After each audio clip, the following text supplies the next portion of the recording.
and turn 8. Absolutely, line is so crucial through here. You can see Jared fighting the wheel of third gear, and they will shortly upshift into fourth as they exit Lacombe. Of course, 3 corners there before you enter a downhill braking zone, which of course is very, very tricky. You can actually see the car understeering a little bit, and it's just the wait. How long until you are willing to put your foot down and get onto the throttle into what is going to be Jackie X corner, but I'm going to refuse to call it that as always. It is, of course, no-name corner, and that shall always remain that way in my heart. As we're now into 4th gear, heading towards the ultra-high speed, even in a Mazda Puan corner. You can see flicking the car in, no downshifts at all, just carrying the momentum. And momentum is such a key word in these Mazdas. It is all about keeping minimum corner speed up the entire way through your lap as we head into the Compass and Fungyas sections of corners. A very fast right-hander, but don't go out too wide on exit. Keep it nice and tight to the right, and then sling it back in. Open up the left-hander and fire in towards the final 2 corners of this section of the lap before we head on to yet another long straight. So maximize your run. It's all about slow in, very, very fast out. Make sure you get the exit perfect because there is a long run heading all towards Blanchimont. And as we sort of touched on a little bit earlier, this is actually the fastest point on the circuit, not the Kemmel Straight. And that is, of course, because the Kemmel Straight is quite uphill, whereas this run into Blanchimont and into the bus stop is actually a little bit downhill. So the car working with gravity quite a bit as we go 5th gear. Not even the slightest hint in the world of a lift there, as we are looking at just 2 more corners to go. It's a big braking zone coming up. You go hard on the brakes from 5th all the way down to 2nd gear in these MX-5s.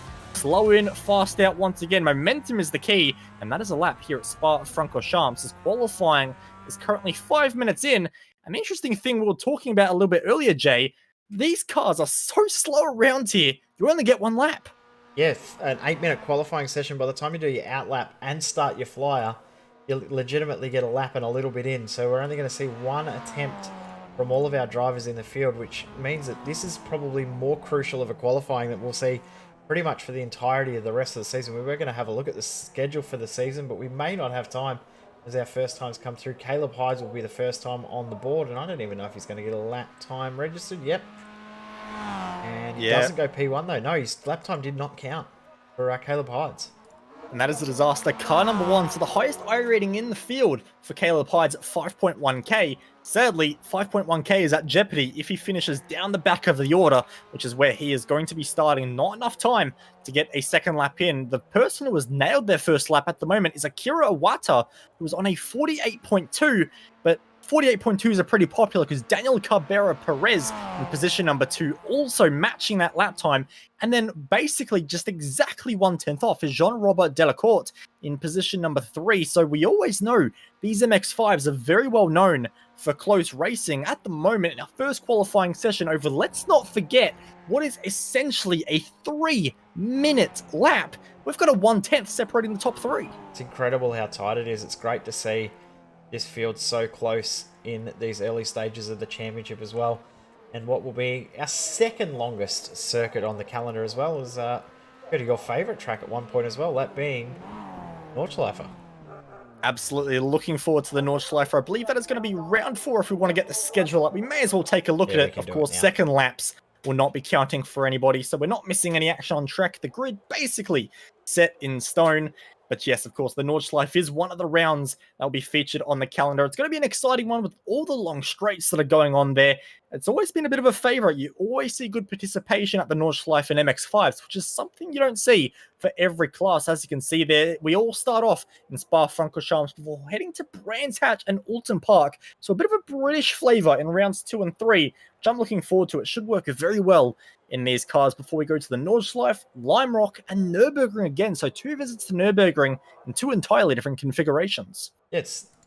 Well, it says it's the same track in regards to the logo and the name. They're 2 completely polar opposites, so nothing similar about those at all. So might as well not even worry about them being the same. They are 2 completely separate entities, 2 completely separate tracks. One track I am looking forward to seeing how it will go will be Virginia, another really, really long circuit with huge drafting opportunities. Going to be play out very, very similar to what we're going to see tonight here at Spa. Absolutely, and there's so many circuits like that. You only have to look at like Barcelona with that long front straight. The drafting opportunities there. Zandvoort will be interesting. Long straights at Road America, Phillip Island, and end the season at Bathurst as well. Plenty of draft pack opportunities. It is going to be a very interesting season indeed as the cars line up on the grid for round number 1. And kicking things off from pole position will be Akira Iwata, of course, with that 48.2, a great lap there. He will start ahead of Daniel Cabrera Perez, Jean-Robert Delacourt, Zevi Pla, and Bailey Frid, our top 5 as well. So, going to be an interesting start to this race, and I'm looking forward to how this next 45 minutes will go on. It is quite a long race as we get the rest of our starting grid up on screen about now. Humberto Rubonato starts things off on row number 3 alongside Bailey Frid, and in position number 6. Kobe Laszlo starts in 7th ahead of Sam King, Thomas Dantos, and Darren Tune. Rounds out our top 10 as well. As we go over to row 6, we see Timu Haivarinen in position number 11 ahead of Kenya Vuz. Zinegan Lee. Sorry, I know I'm absolutely butchering some names here, but row 7 also has Patrick Ramirez. Caleb Hydes starts things off from 15th despite not setting a lap time, so that's not too bad for him, all things considered. He has Bradley Vaughan for company, Steve McMahon, Peter Bozons, Ryan Livingston, and Andrei Slovetsky in position number 20 as well. So a whole range of nationalities brought into this, which I love seeing. It's great diversity. So you never know who is going to come out on top of this. So not only is this a bit of an individual series, it's a bit of national pride in here as well, with the awesome diversity that we do have in the range of nationalities, as they're all going to be fighting it out on a battlefield, weighing in at 26-degree track temp. So it is cool conditions, so we can expect some fast lap times to get to the 17 lap mark. It's 45 minutes long, so it's not quite an endurance race, but you know what? In these Mazdas, it's not far off at all. Cars are on the grid, the revs are rising for the first time in Season 2 of iRacing, and it's going to be in tribute of Murray Walker. Go, go, go! We're underway for 45 minutes and the smoke clouds erupt as many MX-5s, 20 in total, rush their way to the La Source hairpin. Hard on the brakes goes Akira Iwata. He's going to hold the lead as everyone's just sort of trying to funnel in at the moment. No spinners yet. Everything's looking nice and clean. I think at the moment, Jay, everyone's just realizing, look, we can't afford to lose the draft this quickly. 100%. I think everyone's just keeping very, very level-headed and keeping under control, keeping it smooth. Everyone very quickly in a single file at the front as well, which is good to see. And even that, further down the field, they're all slipping in a single file very quickly. We're going to see a lot of drafting these early stages. They're already side by side out of Eau Rouge Radion. And I think we'll see probably 3 wide, maybe even 4 wide quite a few times at this section of track later on in the race.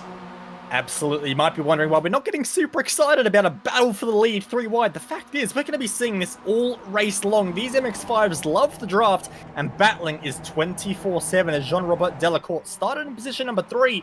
He's going to go the long way around the outside for the lead. He's battling Daniel Cabrera Perez. So it is Perez versus Delacourt for your lead at the moment. I do actually think at the end of it all, Delacourt will be your race leader after starting in 3rd. So pole position, not the place you want to be on lap number 1 as Iwata goes all the way down to position number 3. The rest of the field trying to work their way through. Caleb Hydes had a phenomenal start up, 8 spots already. And that just shows you how powerful the draft is down the Kemmel Straight, using it to his advantage pretty perfectly. Yeah, he's done a good job to not only make moves, but he's done it fairly cleanly. As you just see Kobe Laszlo get through the position back on Caleb Hyde. So a little bit of toing and froing, but great to see that it's been very, very controlled. Everyone's single file for the most part, a little bit of battling back in the field.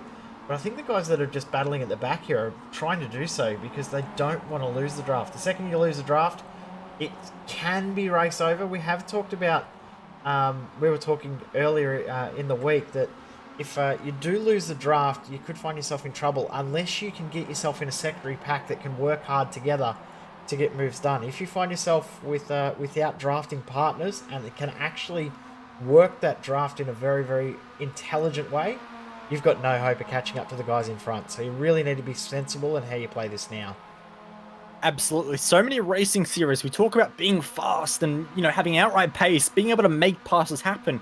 really, in MX-5 racing, so much of it comes down to your intelligence and how you can actually plan out a race. As our leaders now filing their way into the bus stop for the very first time. You can see our pole sitter, Akira Iwata, up the inside for position number 2. A little bit of a touch there between them, and they will continue on fighting through on the exit. Looks like it's still relatively clean at the moment, but there was a little touch there, showing the elbows can get out, as I'm seeing a car around in the background. Who was that? Yeah, I'm just trying to work out who that was. Oh, Kanya Buzz. Yeah, I think that's Kanya Vaz there in car number 18, so not ideal at all. I'm also seeing car 15, which is Timu Haivaranen, with quite a bit of damage as well, so that's not ideal. And speaking of losing the draft, they will be losing more than the draft. Their race may be over with the damage sustained, as we go to a virtual racing school replay, find exactly what has happened here to Timu and the rest of our drivers, including Kanya Vaz. As it looks like it's going to be a big check up into the bus stop chicane. It is a big braking zone. All one car, number 2, actually a little bit wide. I wonder if that rejoin is going to cause issues. That has indeed. And Kanya Vaz, clearly one of the first cars to go around. And Timu, sadly, nowhere to go and had to unfortunately choose to crash into Kanya Vaz's stricken car. We'll get another look here. And number 2 car goes so deep on the brakes, massively overshoots. And I've got a feeling it's going to be a less than ideal rejoin. That is not the best I've ever seen, and Kanya Vaz, sadly, an innocent victim there. Might have even been Thomas Dantas, who was the number 2 car, causing that incident there as well. So not ideal, but nonetheless for our leaders, they will continue racing on as Kobe Laszlo puts up a big pass up the inside there on Zevi Plard. So that is a really nice pass up the inside, and you can also see Bradley Vaughan around the outside, wants to make something happen. Can't do anything with it though when we look at Darren Choon and the gap behind him. So already a big little separation in packs happening here. 3.4 seconds. Draft, that's no hope. Yep, that's gone now. That secondary pack, 11th back. They've got to really work hard. And the downfall that they've got is those guys ahead will be also drafting and working with each other. So it's going to be very, very tough for that next group behind to get on back through, as number 4 car there running very, very wide. Won't give up the spot though, but what this does, it does ruin the momentum. And just from that one little mistake of one car running wide, they've dropped a second from that group ahead, and Bradley Vaughan also running into trouble now. Yep, and 1 second is quite a lot. Drafting these cars, you'd expect to be around the 1.2 second mark, as yes, Bradley Vaughan, sorry, I did miss that at first, but has gone around, and that is a shame, because he, of course, a very competitive driver in the OzNZ circle, so shame to see him fall down the order and not have any chance of a good result tonight, as Caleb Hydes goes side by side with the number 3 of Bailey Fred into Blanchimont.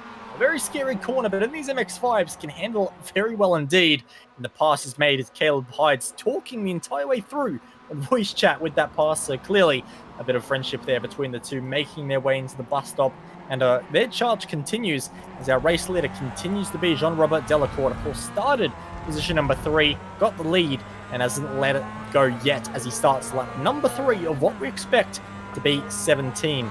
But you can even see there that even though Delacourt is your race leader and trying to pull away the best he can, no chance of getting the fastest lap. He was some 1.2 seconds slower than Caleb Hydes, who set the fastest lap of the race that time around. That shows you just how important the draft is. Oh, talking about that, he had a 1.5 second advantage almost for P2, over P2 coming up to No Name Corner, and it's gone by the time they got back around to Radion the next lap around. So over 3.5 kilometers, a second and a half, he's gone around the circuit just based off draft. And those guys behind are actually working together very, very smart. This front 5 are doing a very, very good job as well, because they're now broken away into their own mini little pack here. Laszlo in the 11 car, you just see him in the back of shot there. He's going to struggle to hold on here, you would think. And I think it's going to be a battle between these 5. Potentially 6 for the victory in this race. Actually, Laszlo did a very, very good job there at the end of the Camel Straight as they reach top speed. So he's going to hold on, but I think that pack now might be just 6. Yep, I think it has fallen down to 6. And that was the little advantage there for Kobe Laszlo, as look at the tyre smoke firing from, I believe that's Bailey Frid's car, working his way through that long right-hander. I've never known the name of it, but it is a very nice corner. It's a very tricky corner, even in these Mazdas. But the advantage Kobe Laszlo had is, of course, yes, the draft is super powerful, but if 2 cars are going side by side, one car going all by itself through a corner is always going to be a little bit quicker. And I think when everyone was battling into the Lecombe section of corners and he was able to take it at a normal racing line, I think he was just able to squeak himself back into the draft range. So he's very lucky, but Zevi Pla in position number 7, nowhere near as lucky, and he will start falling back very, very quickly as we focus our attention back up to Caleb Hydes, who is doing everything he can to make some progress once more. He started 15th, currently finds himself 12 spots higher in position number 3. On board with Jean-Robert Delacourt at the moment, your race leader. He tried to pull away, he almost had it, but Daniel Cabrera Perez was not having it at all, and now he is in the draft heading towards Blanchimont. He hasn't led this race so far. He had a brief moment down the Kemmel Straight. He will take his turn at the front, but the thing is, once again, we can't get too excited about this because I think before the race is done, Jay, just about everybody will have had a shot at the lead. Yeah, at some point, everyone in this top 6 will have a little run at the front, you would feel. They are pulling away while they're battling away as well from that next group. They're now up to 2.5 seconds between them, so you can't really see that next group of 3 cars catching this lead group of 6, but this little battle will start to intensify over probably the next 20 minutes. They'll start to sort each other out, understand what each driver is capable of, and understand where drivers are stronger and weaker, and then go from there and then try and establish themselves in the right position for that final lap. They'll also probably think about where they want to be at the start of the final lap. Do they want to be in first? Do they want to be in fifth? Do they want to be third? What position do you want to be at the start of the final lap? And what position do you want to be coming up to Blanchimont on that final lap as well, to make sure you've got the run correct? That's what you need to do in this next 30 minutes, is basically test where you're going to be for that last lap. You need to test every single option, whether leading at the start of the lap is the right one, whether being last in the group is the right one. As we're about to get 4 wide for our first time. Nope, tucking back in behind. I thought we were going to get 4 wide there for a second, but Frid, that's not a bad drive up into P1. No, not at all. Started the lap all the way down in 4th, already into the race lead. What is that? That is just 2 corners in. If you discount the little left kink of Eau Rouge, discount the right, the left at the top of the crest, 3 corners in, 4th to 1st. Not a bad effort at all from Bailey Fred. Unfortunately, the apex into the next corner was not so glamorous. There's more smoke in the background as all these drivers continue on. But Jay, we're often quite wrong about things, and we've been wrong once again. I'm wrong. Zevi Pla is now back onto the pack. I tell you what, Humberto Rubenito isn't too far away either, and he's dragging along Darren Tune as well. So we said it was going to be just a 6-car fight to the end. What it might actually be is a 6 up to the down. It might actually end up being 9 cars on this lead pack, so that is very impressive there. Sadly, it definitely, I know I'm probably going to get bitten in the backside for this. I don't think it will be any more than 9 though, because unfortunately 10th place is quite some way back. Peter Blossens and Andres sure, we'll go with that, is quite some way back from position number 9. So these two continuing in their own little battle, but sadly I don't think any hope of a top 9 finish for them is available unless there is a collision ahead. So plenty of drivers making their way back up to this lead pack, but it is still going to be the driver of Bailey Frid leading as we go to this pretty insane onboard. You can see, of course, this camera mounted on the roll cage. It's a very nice view indeed. Unfortunately for Jean-Robert Delacourt, the image we're going to be seeing is Daniel Cabrera Perez sliding up the inside, but then Delacourt getting around on the outside, and they're both off, and hard into the wall goes Cabrera Perez. His race will be done. The new damage model, of course, in effect on these cars, and the front right quarter absolutely ripped from the number 5 car. What damage has that done as well to the driver of Jean-Robert Delacourt? He's fallen down to 4th place, but for Daniel Cabrera Perez, one of the favorites for this race, starting very high up in 2nd place, wasn't to be, and unfortunately he was the car on the inside. It's a little bit of a tough one to call, because I do think the car on the outside at Blanchimont, which was Delacourt, was slightly moving over away from the white line there. So he was moving towards the driver of Perez, but I also think Perez probably didn't leave quite enough room as in more contact, which was that battle we saw earlier. Peter Bossons with a big hit from behind, fired into the outside wall. The boss stop from Schletsky. So plenty of drivers on lap number 4 getting their elbows out. Yeah, it's surprising. I think that incident there was as much a cause of each other's driver there. Neither of them wanted to give an inch. At a point, in the race where they have nothing to fight for other than staying with the pack. I don't know why they were both being as aggressive as they were, but they'll both rue that now because it's meant that Laszlo now leads this race. Frid in second, and they're trying hard to work together to break away from this next pack of Hyde, Delacourt, Pla, and Iwata. So it's now back to 6 in the lead group. Darren Tune not far away, and Umberto also not far away. So we're about to be an 8-car train once again. So we've lost one of our 7, but we're going to gain 2 more. Yep, and we'll see how many more end up in this pack at the ends of the race. But either way, if we have 7 or 8 cars all in a pack on the very last lap, heading down the Kemmel Straight and then again down from Blanchimont, I think we're in for quite the grandstand finish indeed, as it is Kobe Laszlo leading at the moment ahead of Bailey Frood, Caleb Hydes in third. So a few drivers who have made plenty of progress in this race. The only issue is, from here, you can't really make any more progress because it's going to be so difficult, I think, for any of these leaders, with the way they're all driving right now and at such a high level. I don't think anyone is possibly going to be able to break the draft. No, I don't think so either. I think they're all too competitive and all driving mostly driving very, very intelligently. So, shouldn't say all, mostly driving intelligently. And too wide at the front also will help keep the pack together as well. You need the front two to be nose to tail, almost pushing each other along. Of course, the effect of the new damage model can mean that, you know, actual bump drafting isn't a viable option. One thing we haven't talked about yet is, of course, this is now open setup series, so we all used to the MX-5 fixed setup rookie series, but this is a little bit more advanced. You can actually tweak your setups a little bit, and some drivers will have tweaked them to behave in different ways depending on whether they're being pushed or the car behind and the car in front and things like that as well.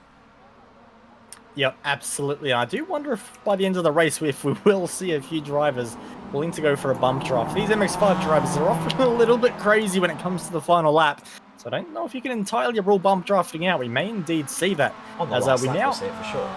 Oh, absolutely. I reckon we will. It turns into the Daytona 500 as every single MX-5 race. Doesn't matter if it's a rookie series or the Advanced MX-5 series that we're covering. It always seems to end up in quite the grandstand finish, as we more than definitely now have ended up with 8 cars in this little pack, because I would say Darren Tune is just ever so slightly onto the back of Akira Iwata's draft there in the background. You can see they're actually going side by side down the Kemmel Straight, while the front pack is being quite well behaved.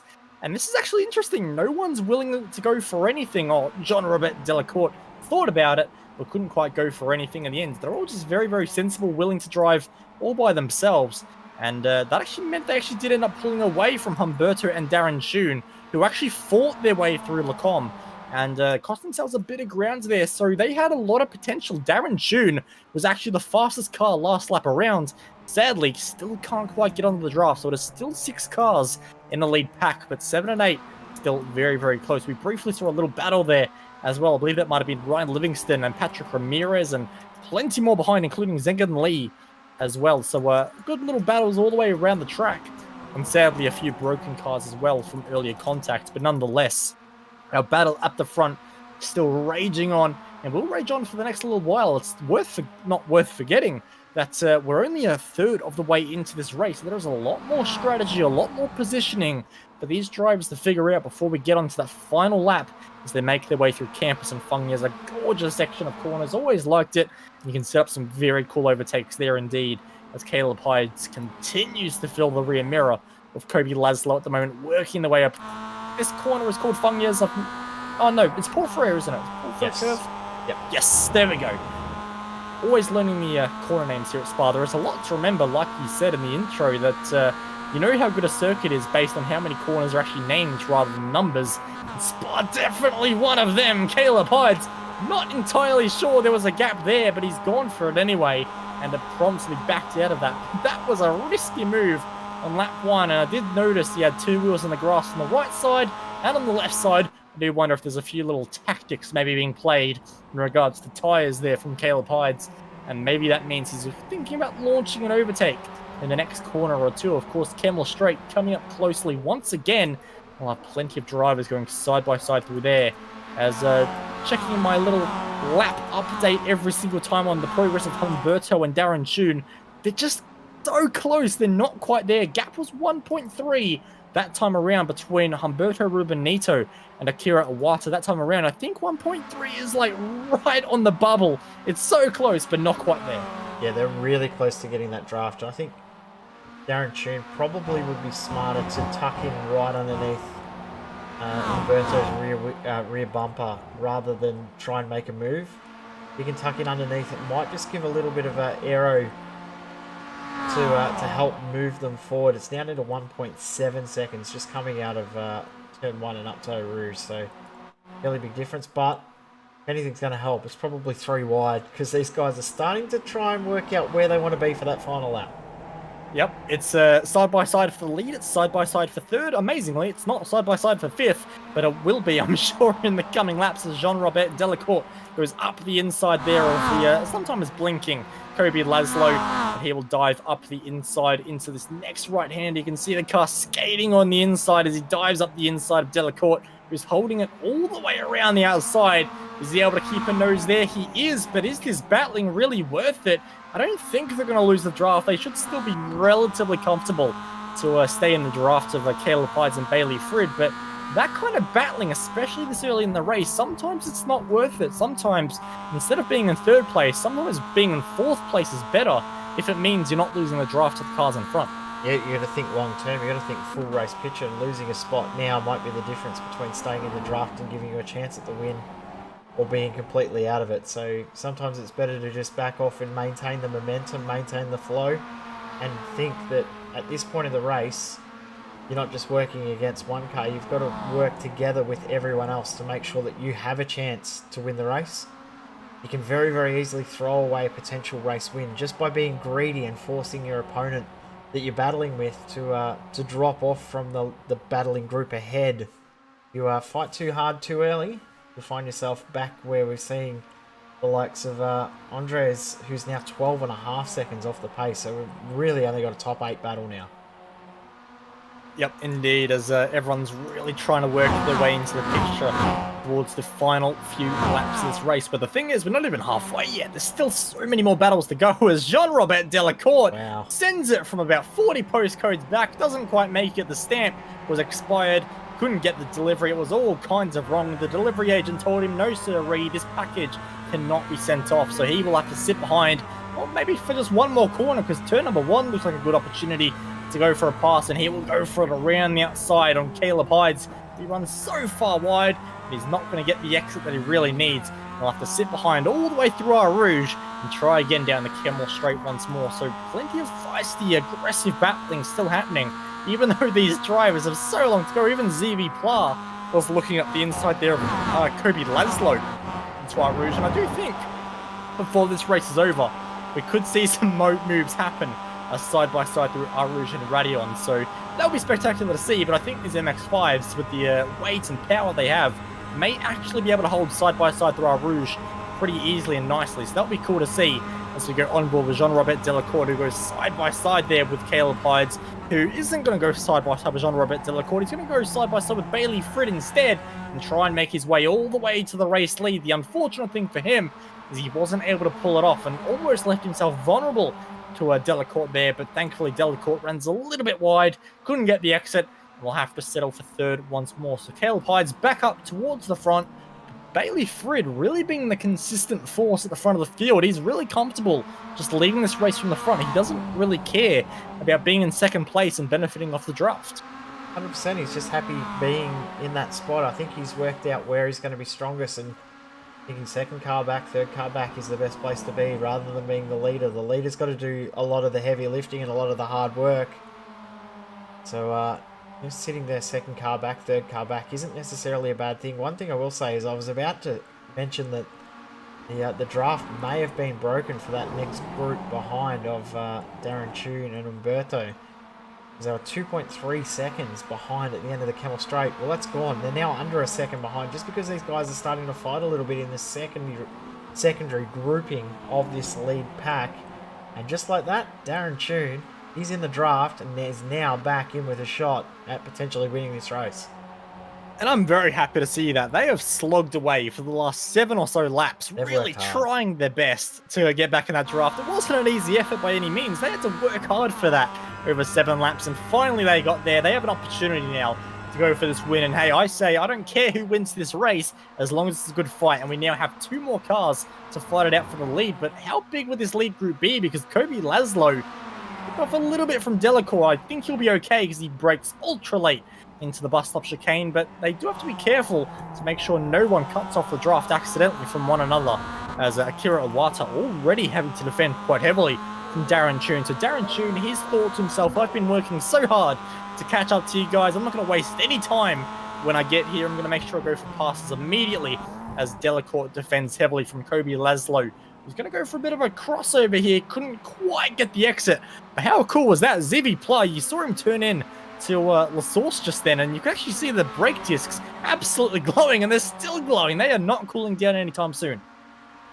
Pretty hard on the brakes in that section, isn't it? You've got the heavy braking zone for the bus stop, and just by the time they're starting to feel like they're getting a little bit of mercy, they're back on them again. And they're not overly slow in that run out of the bus stop up to turn 1, so the run can apply a fair bit of pressure to the brakes. So glowing fluoro red as Bailey Frid and Caleb Hydes change position. Takes everything that we've already said about this race out again. We've proven wrong once more.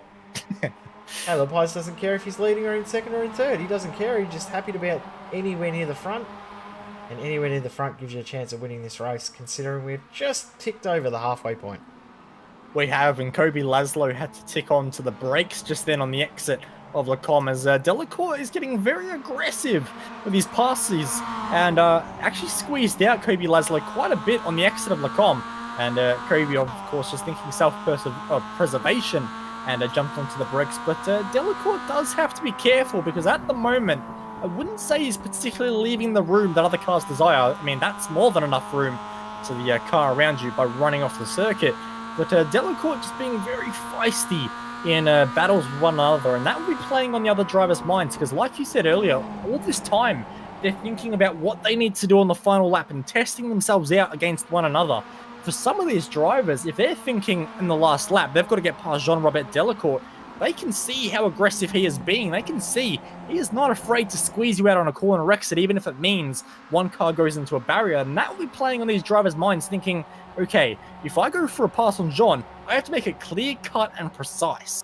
Yeah, 100%. You need to set that up fairly early too. You need to give him lots of knowledge that you're going to get through, or going to try and get through, and you need to nail the pass. You don't want to be 95% have that pass complete, because we've seen he will not give up any room on the circuit. He'll hold his line, which he's perfectly willing to do. It's just more that we're surprised that he's been as aggressive as he has been, considering the length of this race as we're coming up to complete what feels like it's gone for an eternity. It's lap 9, and we're only just past halfway as these two guys, I think they're just practiced. Akira Iwata, sorry to cut across you, diving into the pit lane, and so is Humberto. Now, we have rushed into this a little bit quickly, Jay, to get the broadcast going, and of course it was the fan vote, so we were preparing for multiple series. Is there a pit stop we've missed, perhaps? Potentially. I'm going to have to go and double check, because I don't remember seeing that there was a pit stop necessary, but I could be wrong on that too. So I'm going to go and quickly check my notes now. I'm going to go back to the good old days of me on my second account. I do remember doing a race at Le Mans with Sebastian Floch a little while ago, and there was a pit stop in that race, so maybe that is something we have to look out for throughout the entire duration of this series, to the point where actually these cars have such a little fuel tank that you actually need a pit stop at some point in the race, as Bailey Frid, Caleb Hydes, and Kobe Laszlo almost dives into the picture there, almost 3 wide into Lacombe, and just lap number 10. They'll go side by side the entire way through the Lacombe section of corners. Kobe Laszlo for the stop.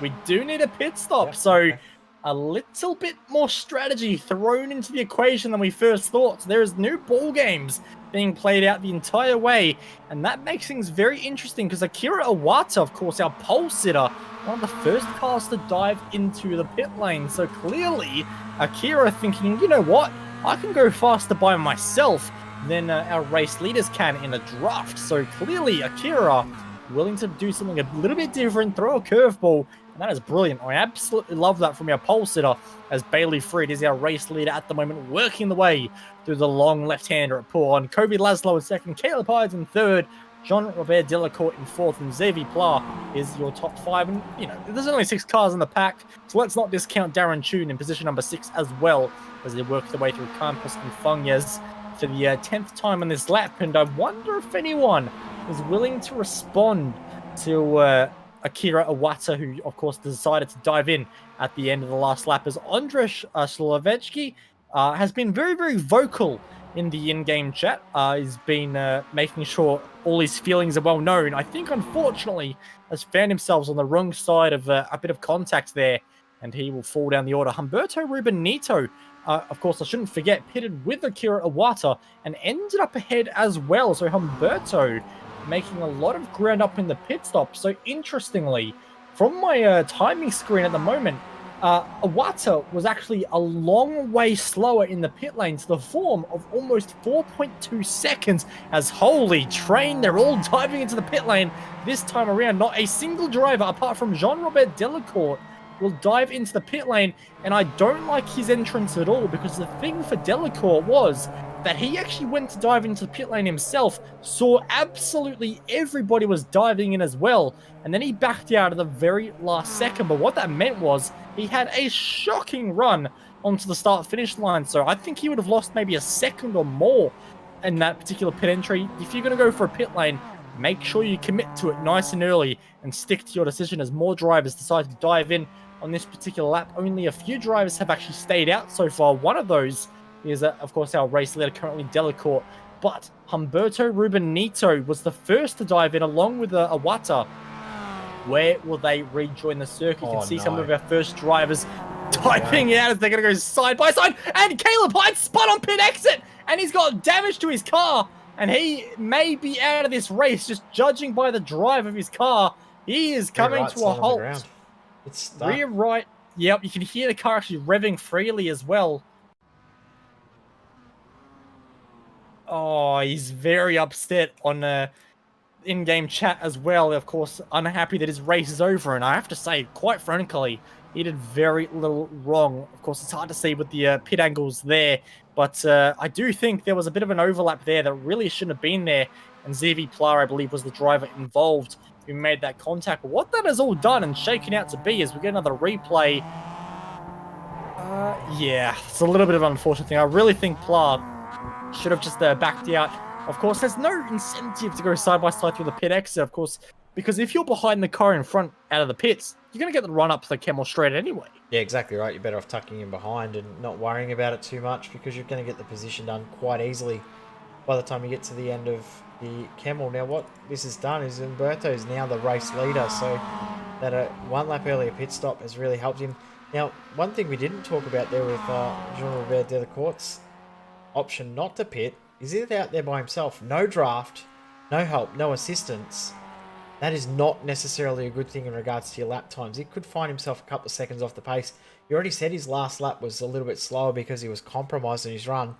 Compared to his fastest lap of the race, he was 4.5 seconds off the pace last lap.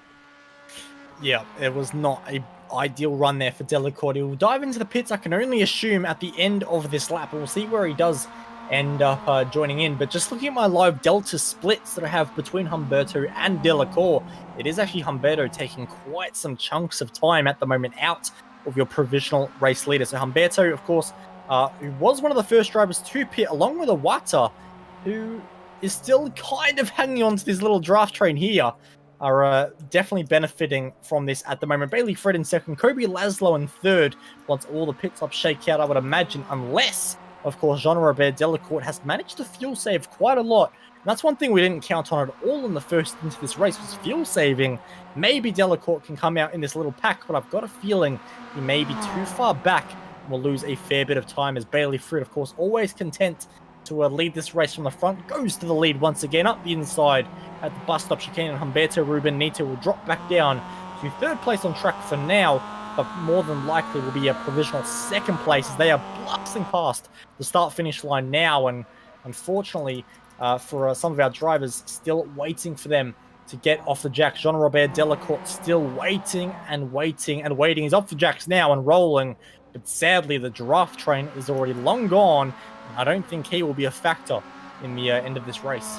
No, he's already 7.5 seconds off the pace, so he's done, unfortunately. So it leaves us with 6 contenders in this race. What do we got? 4 laps left. My maths is saying 4, maybe 5. 3-minute laps, roughly. I think we'll go to 5 more laps remaining in this race. So still plenty more action. And now there's a bit of an interesting question mark for the rest of the series, as of course, who was actually fuel saving in that first into the race, and how does that affect all their pit stops? The fastest pit stop by some way was actually Humberto, as first and second go side by side through Lacombe, fighting their way through. Kobe Laszlo will take the race lead this time around. Bailey Frid falls back to second, and Humberto now down to third, so he's clearly just willing to fall back. He's not willing to put up too much of a fight at the moment. He's happy to just sit in the draft and wait and bide his time until the very final lap comes around. And hello, slowdown penalty. Is that for Kobe Laszlo? I'd like to say yes, but I don't think it was, because the second he got passed by Bailey Frid, he was immediately back on it. So I've got to say, maybe Kobe Laszlo just playing a bit of a strategy card and thinking, hey, I'd actually rather be in second place. First place just isn't for me right now. 100% right. I think there's a lot of strategy games, a lot of mind games going on right now. And maybe Laszlo's thought, yeah, my amount of fuel I've put in the car is 50-50, so let's get Bailey to the front. Same pit stop time, give or take, for Bailey Frid, so let's get him to the front, so he's got to use more fuel. That could be what's happening strategy-wise. And Humberto, again, as you said, shortest pit stop, he's been more than willing to give up the lead or give up positions just to tuck him behind and get drafted. Pretty sure he's going to be happy now at double draft. He may give up one more and go for triple draft. Triple draft will give you some very, very good fuel saving, especially down these long straights right now. Yep, and of course, Spa, not a circuit where there are limited fuel saving opportunities. You have more than enough to save some fuel if you need it. And yeah, just a couple, as Kobe Laszlo, well, I think all our questions have been answered, as he is right underneath the rear bumper of Bailey Frid. And instead of going for a pass, nope, I'm going to just lift off. Well, I might bum draft you a little bit, but for the most part, he was lifting off on the entrance to Blanchimont. It actually gave Bailey Frid so much speed, he missed the apex at the bus stop chicane. So that is something they have to work out, is how much they can bump draft one another. Of course, one for Pursuit Sim Racing, the other for Mark 1 Esports. And Humberto Rubenito representing Cadikas Racing. Sorry, I'm just reading your livery there, don't mind me, as they work their way through La Source for the 13th time. Unlucky for some. How will this work out for these drivers? They make their way up to the Kemmel Straight once more. Timing screen adjusts to 4 laps remaining from this point on. So still plenty and plenty of action to go as the clock hits 10 minutes remaining. Side by side between the 17 car of Peter Bozons at the moment, and he is fighting away with Ryan Livingston, and a bit of communication going on between those two. So I wonder if something happened into the bus stop chicane there. In fact, it was a big dive. I think Ryan Livingston actually broke himself into the bus stop chicane and gently hit the number 17 car, and the 17 car does actually look to have got a little bit of rewrite damage from that. So hopefully they're able to continue their fight all the way to the end of the race. As look at this fight for the lead, as it is well and truly the top 6 now, nose to tail the entire way through. This is an awesome fight, and hopefully it continues for the next 3.5 laps as well. We'll complete 16 laps of racing by the looks of it, so means that we're going to see some incredible fighting over the next 9 minutes of racing. I must say that Peter Boston's had a fairly good recovery. Remember, he was in the wall at the bus stop chicane early on. I mean, they were that secondary group that were slowly catching up to this lead pack. He'll be pretty disappointed with how that's played out, but I think a very, very good recovery when you consider where he was only 5, 6, 7 laps ago. Yes, indeed. Of course, a lot of these drivers are recovering from some kind of chaos, but unfortunately for some chaos a bit more than others. Caleb Hides has now left the server, of course, damage too severe to be fixed, and he will unfortunately take a big I-rating hit in car number 1. So that's a shame for him, as we go on board with Darren Tune, currently sitting in 6th place at the moment, but still with plenty of potential for a race win to happen. And how would that be for Darren Tune? Started in 10th, had to fight to catch up to the lead draft for so many laps, and he still has a shot at the win as the clock hits just 8 minutes remaining as there is a battle for our race lead. Kobe Laszlo and Bailey Frid side by side heading towards Blanchimont at the moment. You And haven't Kobe said that many Laszlo, times this race. no, I haven't. I've only said it perhaps once, but this is going to happen so many more laps in a row, and I can't wait to see what happens on the final lap as Kobe Laszlo thinks about the inside for the bus stop chicane, but breaks nice and early, not willing to fight that, as Bailey Frid misses the apex of the bus stop once again. I say, if we're seeing this sort of fighting with 3 laps to go, knowing how easily they draft up to each other, we are in for one hell of a final lap. This is going to be incredible. 3 laps to go, lap 14, 7.5 minutes left on the clock. Round 1 of the Advanced Mazda MX-5 Cup series. This is going to be very, very entertaining, and I don't know who you could actually pick to win. If you, as a neutral viewer like you and I are, I don't know who you could put your money on, say, is going to win this race. All 6 of these drivers in this top group have had a story of some sort in this race. Yeah, absolutely. It's going to be interesting to see which of these drivers does come out on top. I'm actually kind of curious if I want to put my money on Bailey Frid. My theory being that this is going to happen. He will lead on to the final lap, get passed down the Camel, but then get the draft into Blanchimont. That's my theory I'm going for, because Bailey Frid definitely been very content to lead this race, which of course I say as he loses the race lead, showing what I know, but Kobe Laszlo now to the front. But Bailey Frid just very happy to dice at the front of the field here. He's never really dropped beyond 3rd or 4th place once he got himself up to this little group. So Bailey Frid, I think, is a driver who has a lot of potential, as Humberto Rubenito goes very late on the brakes and almost gets into the back there of the number 3 car. So he's willing to put up a bit of a fight now. Of course, we saw him be very passive after the pit stops, but clearly the fuel is not an issue anymore, and he is willing to go all attack from here on to the end. Zivi Pla, we saw him make contact with Caleb Hides out of the pit lane, so he's got perhaps a little bit of a damage to the front left fender there, but don't count out Akira Iwata as well. Of course, our pole sitter for this race. So if there was someone in this field you need for 1 lap speed at the end of the race, Akira Iwata is not someone you can rule out. And then we have in 6th place Darren Tune as well. He fought his way up to the draft pack after about 7 or 8 laps of trying, and he has not let this pack go from the end of this race. He's going to be there all the way to the final lap as the clock is about to hit 5.5 minutes remaining. 2 laps to go. Bailey Frid in 2nd, Kobe Laszlo in 1st, but for how much longer? They're going to go side by side into Blanchimont for about the 3rd lap in a row at this point, I'll be honest.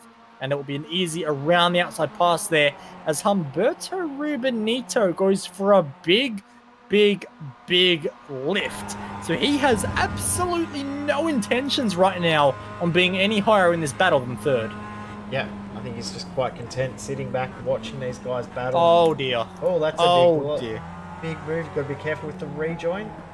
He's done a good job to be over throttle.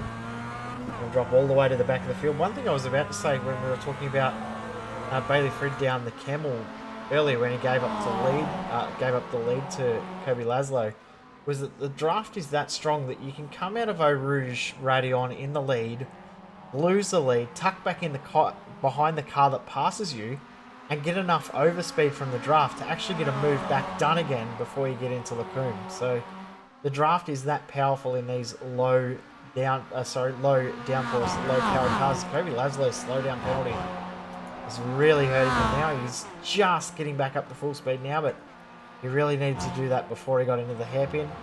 He is now out. Then there were 5. Yep, bit of a shame there for Kobe Laszlo, of course. With how slowdowns work in iRacing, if you take it through a corner, more often than not, it'll actually punish you even more than if you just took it all in a single straight. So for Kobe Laszlo, sadly, wasn't able to clear it before the source, and he will fall well out of contention. I'm seeing him down in 6th place right now. He'll probably fall into the traps of Jean-Robert Delacourt, who is trying to make a bit of a recovery drive. He has actually caught our race leaders slightly, but nowhere near enough to be any factor towards the end of this race, unfortunately, as it will actually be, at the moment, I believe... I'm just trying to see Bailey Frid disappearing... Some technical issues. Yeah. And his quality is dropping quite a bit. We'll skip over that for now, just to see if it does indeed recover. But for the sake of being right now, Humberto Rubenito leading this little pack as Zivi Pla in 2nd, Darren Tune in 3rd, and Akira Iwata in 4th place as well. So Still 4 cars fighting it away for your race lead. Because I'm really not liking this at the moment for Bailey Frittis. His quality is dropping now down below 50. So that is a big shame there in the dying stage of this race. But I'm not sure. Of course, there's always respect between competitors. But right now, I'm sure Humberto Rubenito was not too concerned about the loss there of Bailey Frittis, because that is just one less driver he has to beat in a one-lap shootout at the end of this race. Zivi Pla in second place at the moment. He's been very quiet as well. We've not seen anything super aggressive from him. Darren Schoon, what a drive he is having in this race tonight. He, of course, started down in 10th, had to fight to get back up to the lead battle, and now finds himself in 3rd as we're about to head on to the final lap. In 3rd place, not a bad place to be at all. Akira Iwato, our pole sitter, plenty of speed in the number 9 Forbes MX-5. What can he do on to the very last lap? As sadly, Bailey Frittis' demise are officially met. He is out of contention.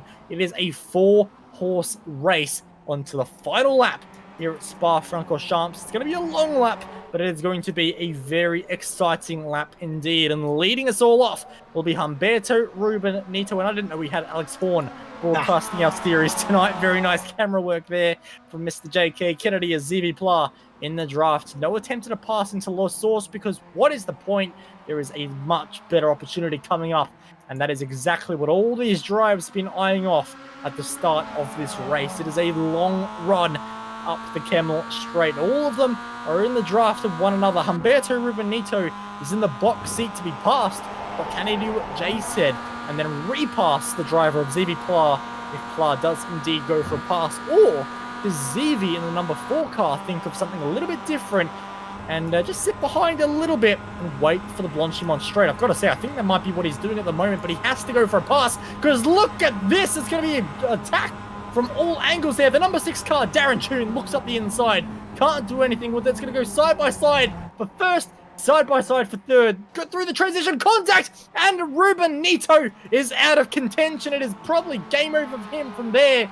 It will be a long road back up to the draft, and with the time remaining, I don't think the driver that lead us onto the last lap will be leading at the end of the final lap. So we have 2 green cars and a blue car. Zivi Pla leads now ahead of Darren Schoon, who is probably in the best seat of anyone right now. This is where you want to be on the very last lap, with the draft as powerful as it is. Also got a pass as well between Sam King and Patrick Ramirez. And I think Sam King is going to go overshooting just a little bit, but Ramirez has to let that slide. So a change of position there as we go back up to our race leaders, scrapping it away. You can see how close they're getting towards Campus and Fungias. Is there any chance at a move happening here? Absolutely not. Darren Chu knows he wants to be in second place into the bus stop chicane.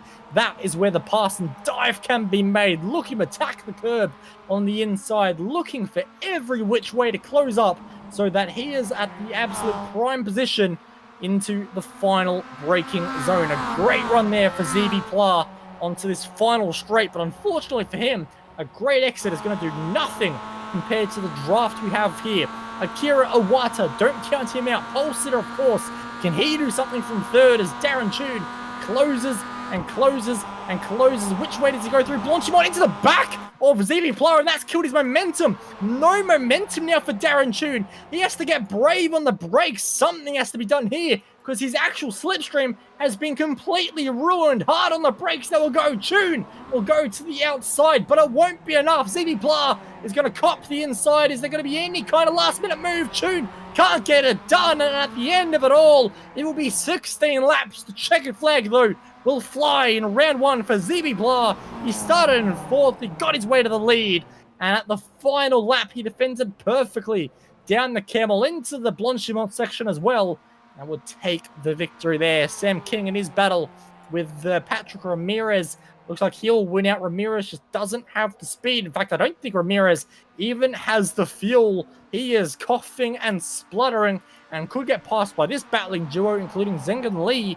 and Thomas Dontas as well. They go through Blanchimont, and look at the extra speed for Zengan Lee. He wants to do something. It will be a big, big pass here. And I tell you what, Patrick Ramirez is going to be in a lot of trouble here if he even makes it to the checkered flag. Will there be a crossover? I don't think there will be. But who's going to get to the line first? The coughing and spluttering car? Or will it be them? That is so close.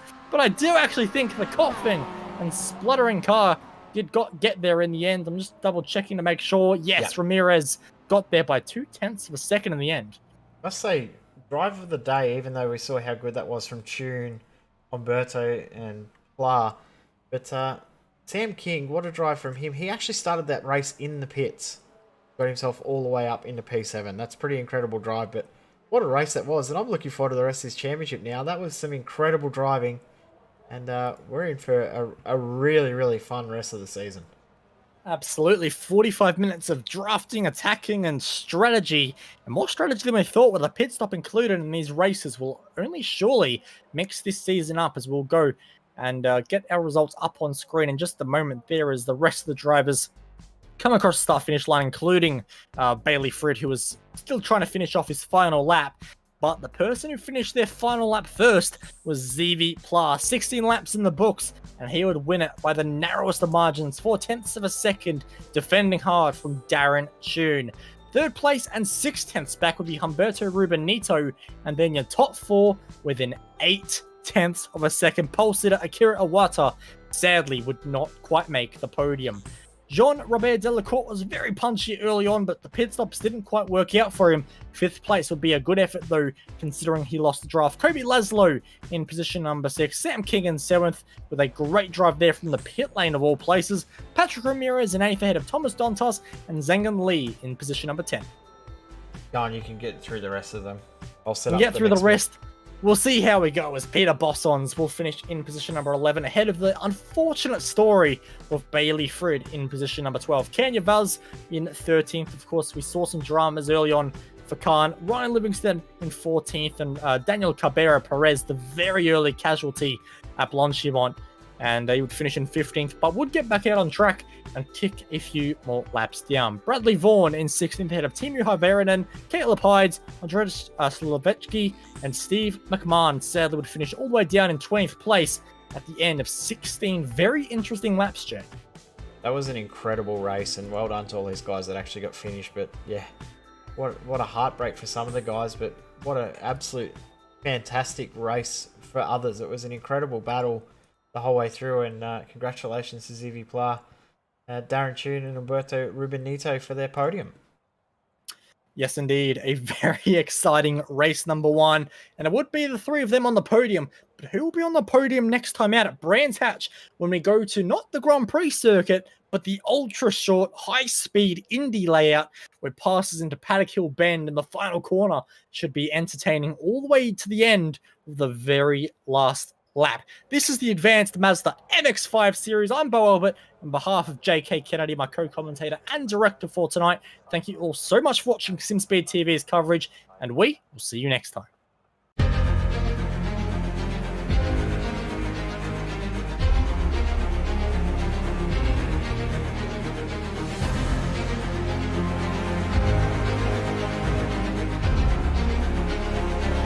This is fantastic. This is GT racing right now. He's got traction, he's got everything outside of both of them! Maloney! Oh, he's taking Anderson! Anderson's up top! Oh my god! Oh! Big crash! Oh my goodness, half the field's gonna get rolled! Second very close. These guys are want to make their way through the field very quickly. Oh, there we go! Oh no!